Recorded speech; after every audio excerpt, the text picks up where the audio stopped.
Now our attention is outside.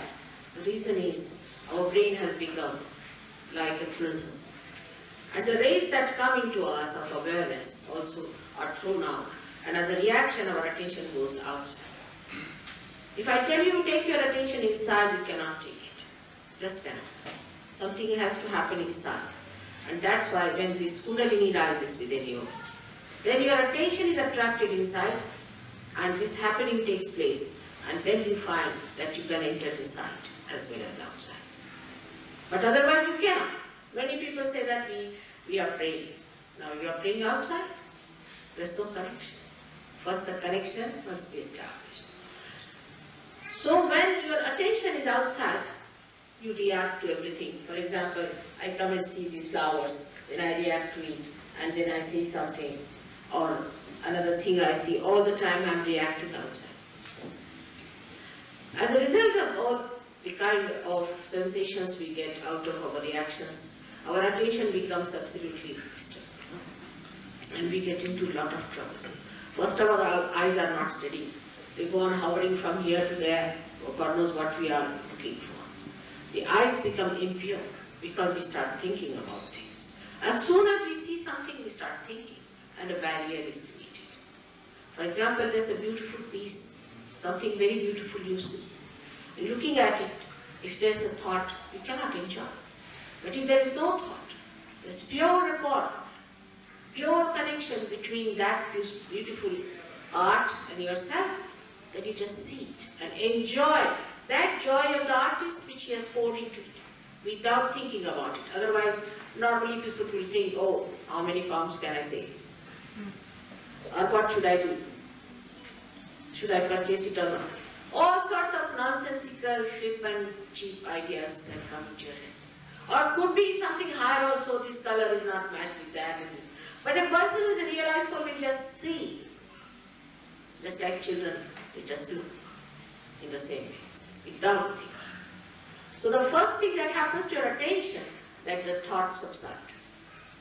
Thought is the first problem that has started with ego.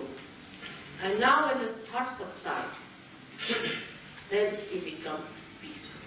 People talk of peace. You should have peace. How can you have peace? It's not possible. It's an impossible situation.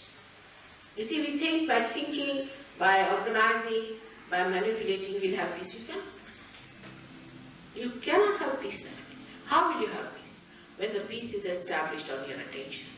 When your attention is peaceful. When we are absolutely without any thoughts, then the peace resides. After all, the peace is disturbed by the human beings only, isn't it? It is not disturbed by something else. It is disturbed by human beings.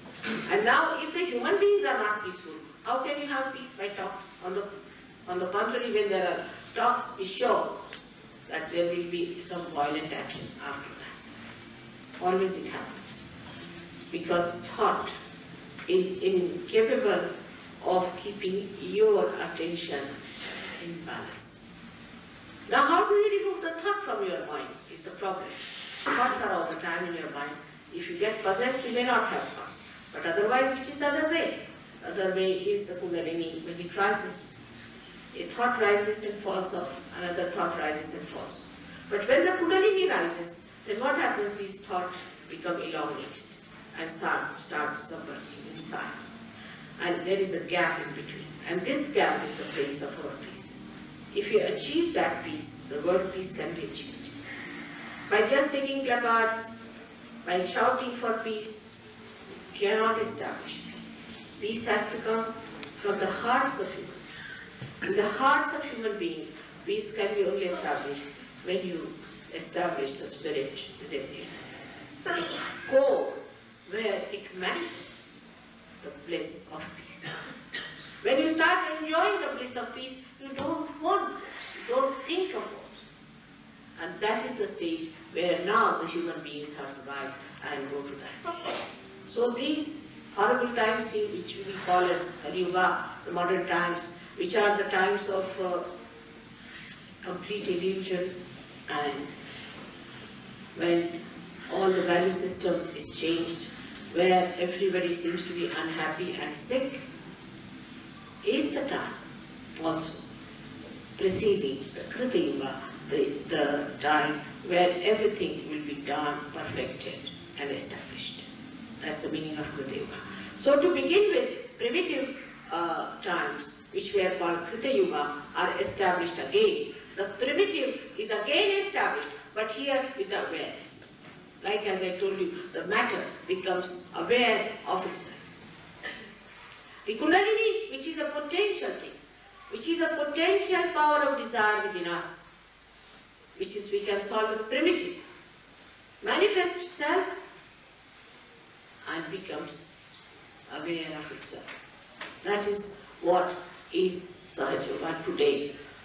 It's all Sahaja, it's all spontaneous. All life process has been spontaneous, but today that is what it is. So spontaneously your attention becomes peaceful, absolutely peaceful. And when that peace is achieved, that peace is established within your heart through the ascent, then every bit of that peace emits peace. Such a person, wherever he is, he emits peace. Wherever he is. If there's a quarrel going on, there will be peace. Even we have seen, if there's one person who is a realized soul in a train, and if there's an accident, everybody is saved. Even one person. There are many examples where in a bus there was one lady who was a realized soul, and the bus fell down with 3 somersaults, and it fell on its 4 legs, and everybody was safe, and this thing started. And they tried to find out who was a realized soul. Because in India we understand this. We are more grown up in spiritual sensitivity than in material sensitivity. You are very sensitive to material things. We should also learn something from you, I should say. But you should also learn something from us. And that is the spiritual sensitivity. To understand what serenity is and what superficiality is.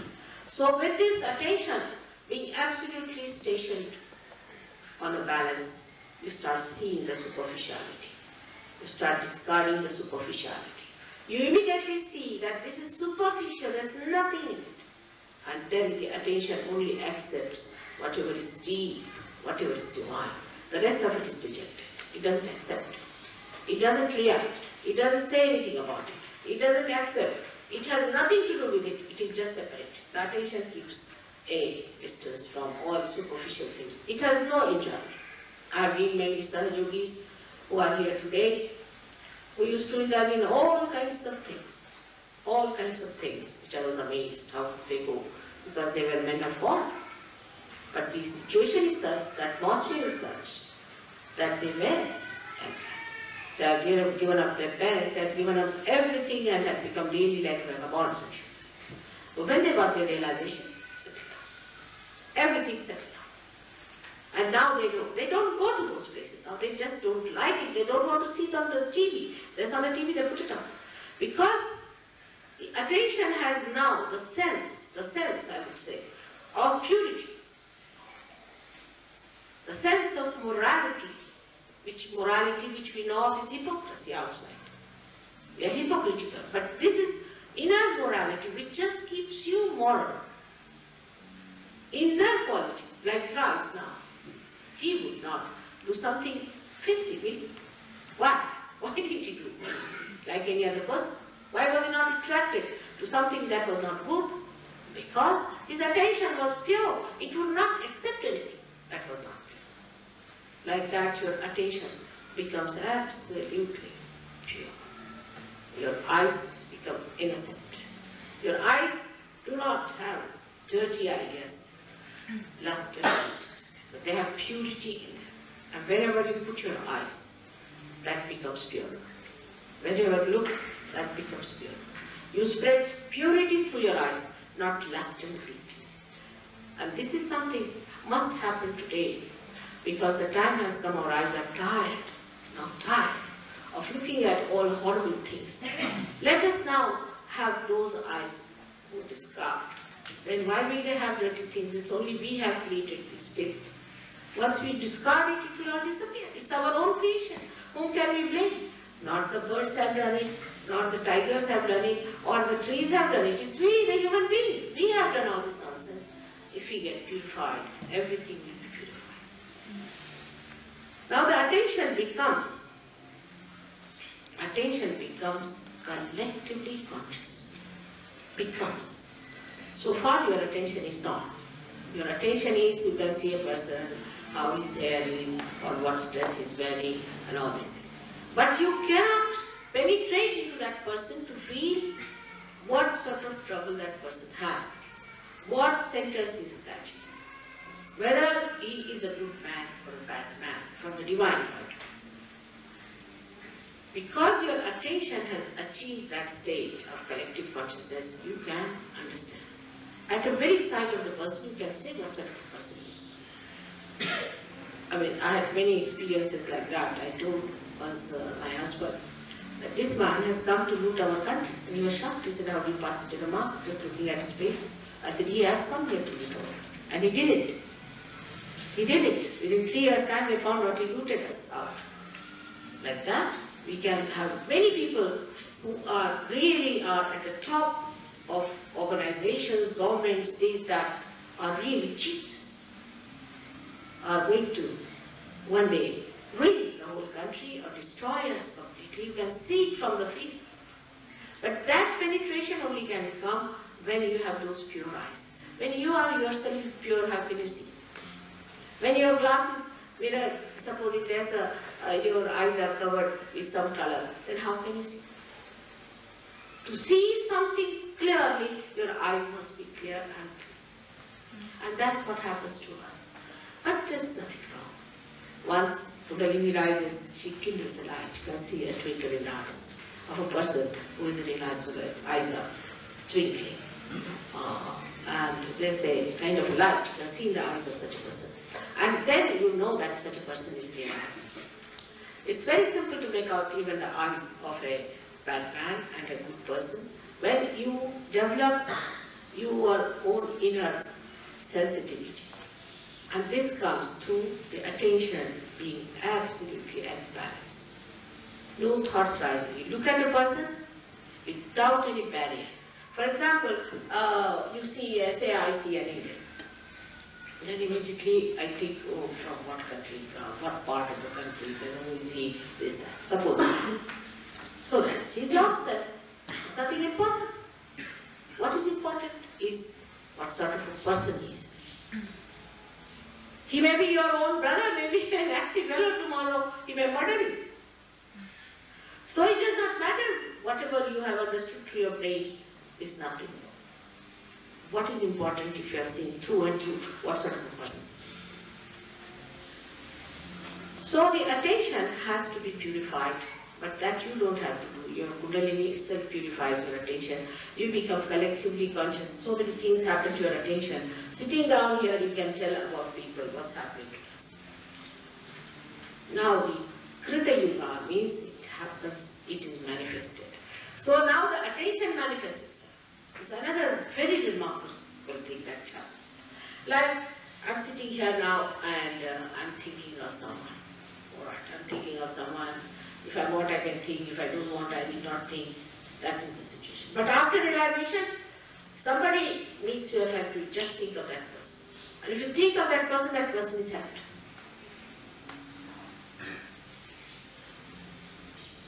Even if the person doesn't know and is thinking of God, you may help that person, just thinking of it. It happens.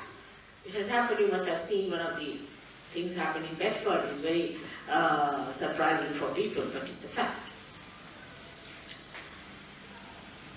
The fact is like this, that some people were going, one boy was going on a motorcycle and he fell down from a bridge and they called for the ambulance. But after some time the boy himself got up and killed. And they were surprised because they expected him to be dead. They were surprised, how did he walk up? So they asked him, he said, no, there was, I'll tell you, in the hospital. They took him to the hospital and there was also police people and he told them that I fell down all right, but a lady came in a white car, I have a white car, and she came down and she healed me. I said, which lady? He said, Indian lady. She was wearing a white sari. They couldn't believe this, it must be a hallucination. Next day he says, saw my photograph. Because I was speaking in Bedford, that time when he fell down. like this. We had a bigger hall than this. And I was speaking there when this had happened. So they were quite surprised. And he said that a little point down below is left there. She said, you come to me and I'll give it. So they asked Brown about it, and he said, yes, this has happened in India many times, and it's surprising it has happened here also. But it's nothing great, it's nothing special. Because if you can receive on the television something from the ether, you can always receive at that level also. And you can manifest it. But in the television what we receive is, it doesn't manifest. Supposing we see some photograph of someone.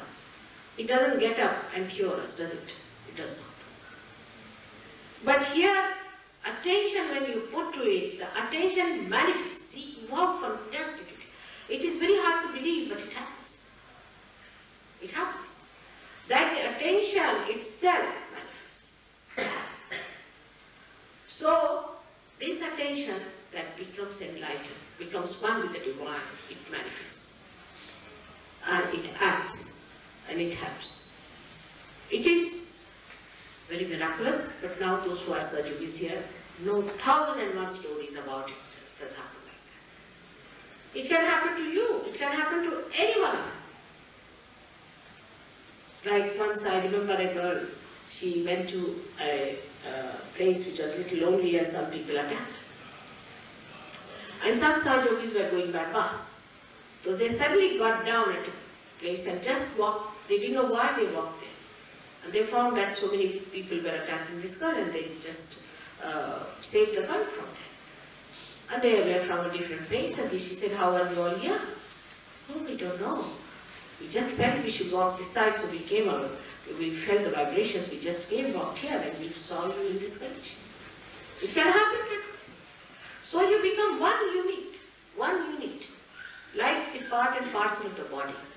So you become, the attention makes you a part and parcel of the whole body, but also the awareness of it. Like this finger is the part and parcel of the whole body. But is not aware. Is not aware that it is a part and parcel of the whole body. It acts.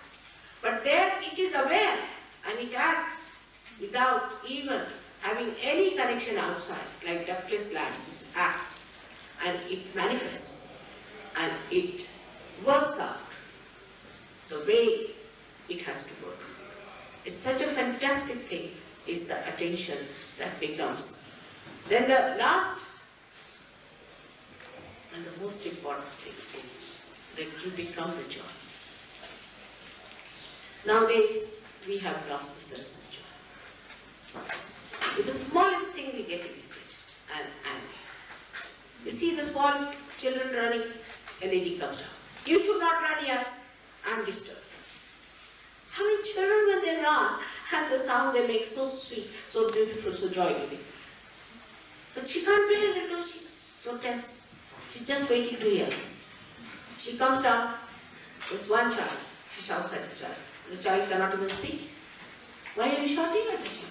He makes noise, he can't talk. Oh, then she goes back.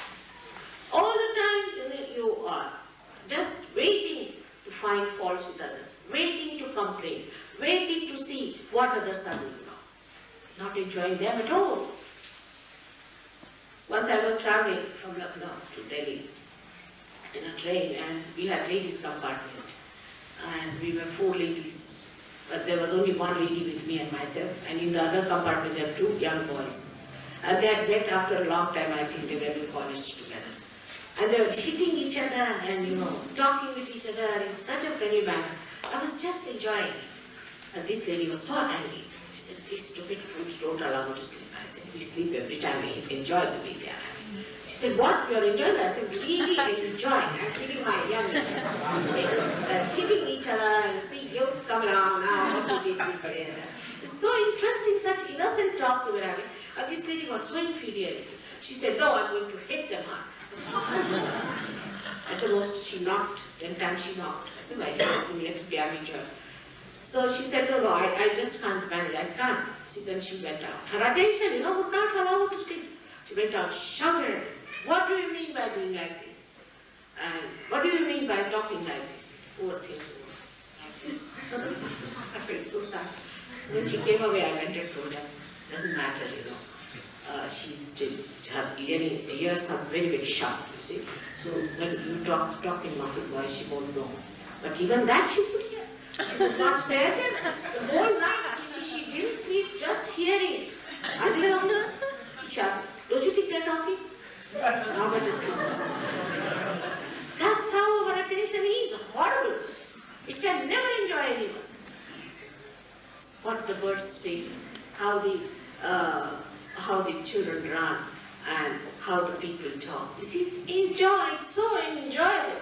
Everything is such an enjoyment, which we have lost that sensitivity completely. We cannot enjoy each other. But then we enjoy. We just enjoy a person who is a realizer. Just enjoy. Just sitting with such a person. Nobody stops. Many times we surgeries travel together. There's a pin drop silence. Nobody talking. And the ticket collector said, why? Are you meditating or what? Nobody's talking, just sitting, enjoying. He can't understand what's the matter with this thing. They're not talking. Nobody talking, just enjoying each other. Just sitting, enjoying the company. Then nobody bothers about the comfort. You know, sometimes we have our programs where we have 1,000 people or something. And it's also sometimes we go to India, it's a horrible Spartan living, absolutely Spartan to the last, we can say. And they don't mind at all. They don't mind anything. I said, Baba, you want to go to villages, but we prepared this horrible place. Oh, no, mother, we enjoy. They said, our Kundalini rises just like home it goes in it. And we just enjoyed that. We don't want anything else. And it is so difficult for them to send back to their own countries. We have to actually push them with a pistol. Now go back. And they enjoy all the discomfort in that country. I was surprised. Absolutely most uncomfortable places there. But we had 4 Americans once. 3 of them ran away. They couldn't bear it.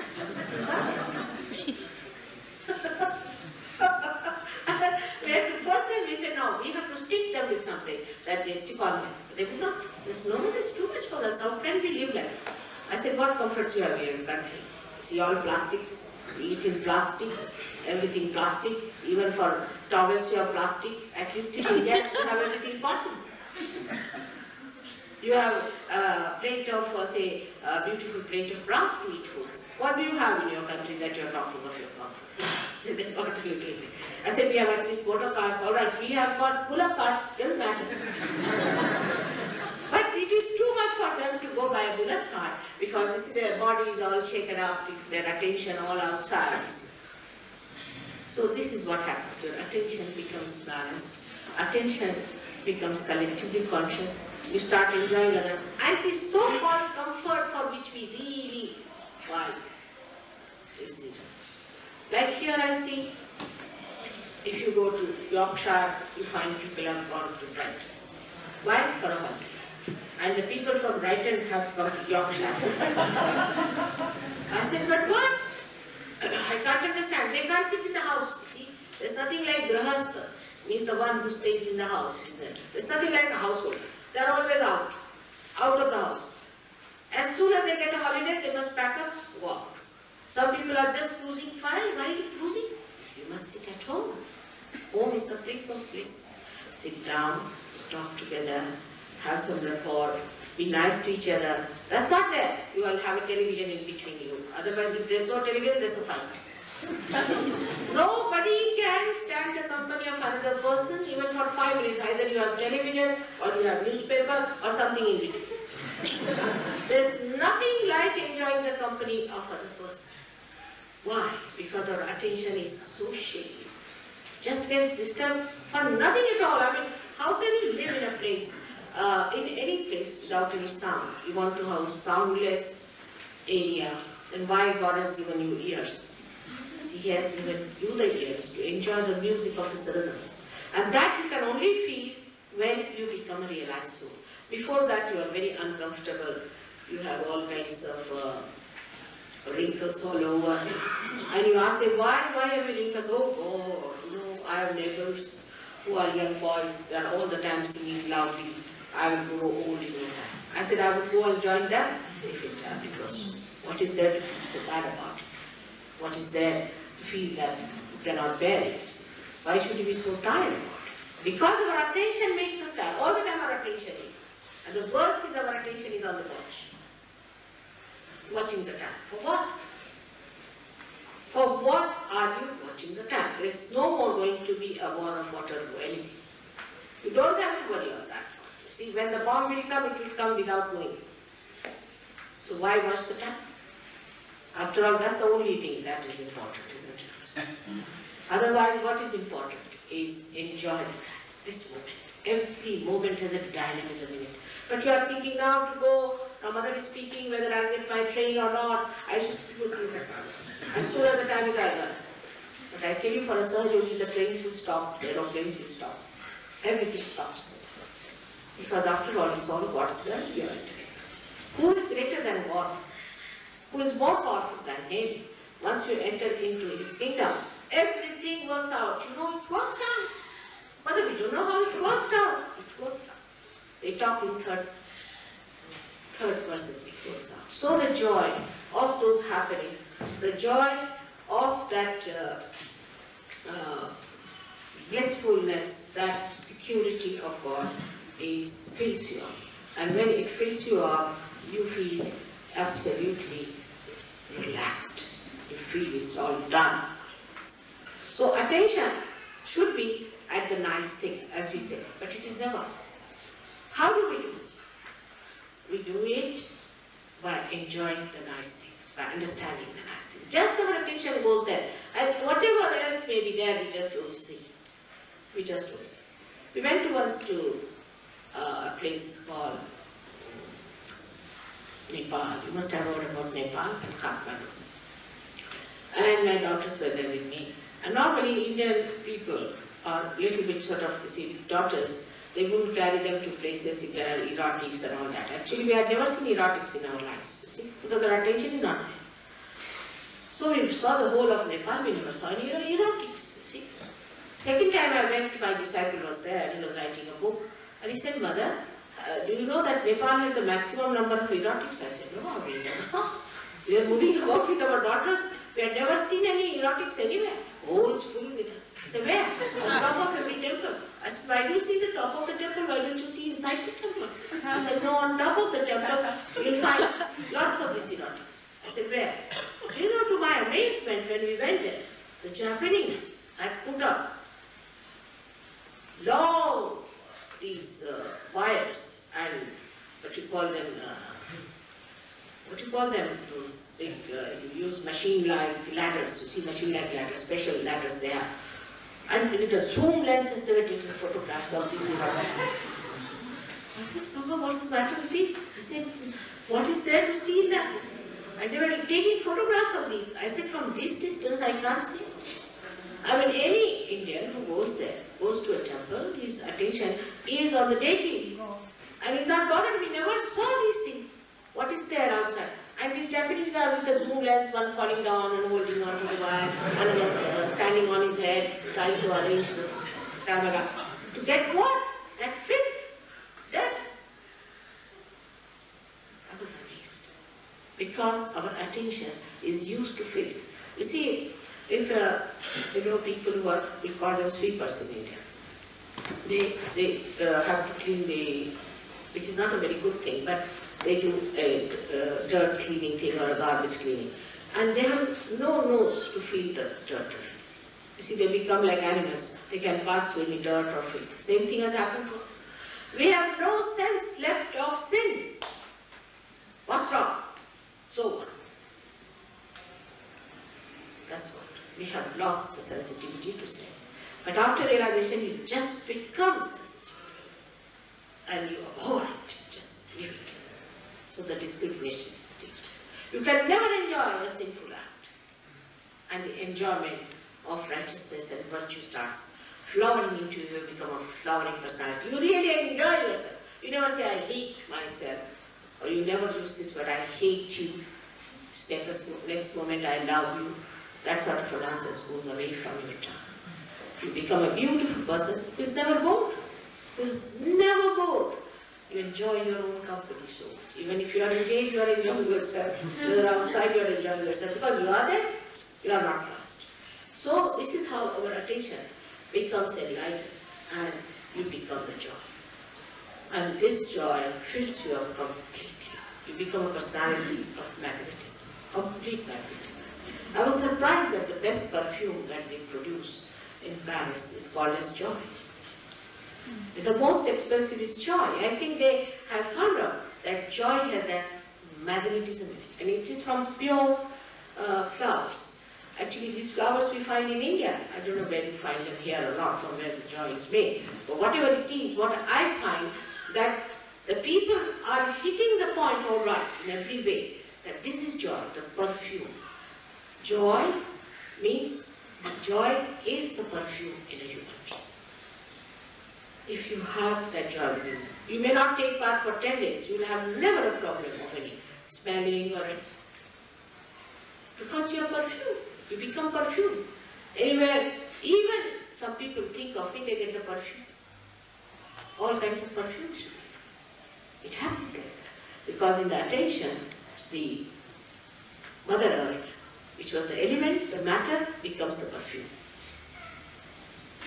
The causal of the Mother Earth is perfume, it becomes the perfume.